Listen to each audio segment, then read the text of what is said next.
मेरे प्यारे देशवासियों, जब कोई तीर्थ यात्रा पर निकलता है तो एक ही भाव सबसे पहले मन में आता है।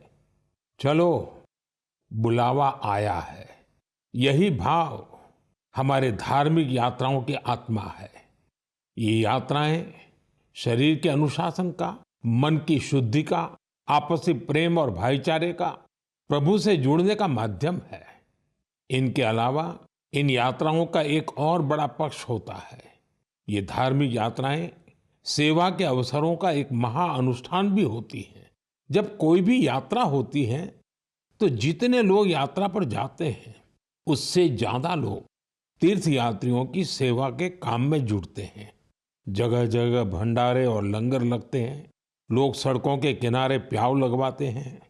सेवा भाव से ही मेडिकल कैंप और सुविधाओं की व्यवस्था की जाती है। कितने ही लोग अपने खर्च से तीर्थ यात्रियों के लिए धर्मशालाओं की और रहने की व्यवस्था करते हैं। साथियों, लंबे समय के बाद कैलाश मानसरोवर यात्रा का फिर से शुभारंभ हुआ है। कैलाश मानसरोवर यानी भगवान शिव का धाम।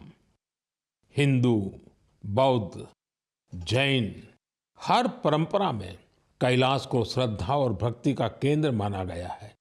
साथियों, 3 जुलाई से पवित्र अमरनाथ यात्रा शुरू होने जा रही है और सावन का पवित्र महीना भी कुछ ही दिन दूर है।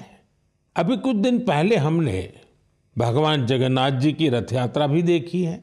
उड़ीसा हो, गुजरात हो या देश का कोई और कोना, लाखों श्रद्धालु इस यात्रा में शामिल होते हैं।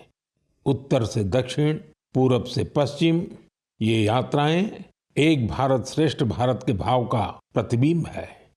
जब हम श्रद्धा भाव से, पूरे समर्पण से और पूरे अनुशासन से अपनी धार्मिक यात्रा संपन्न करते हैं तो उसका फल भी मिलता है।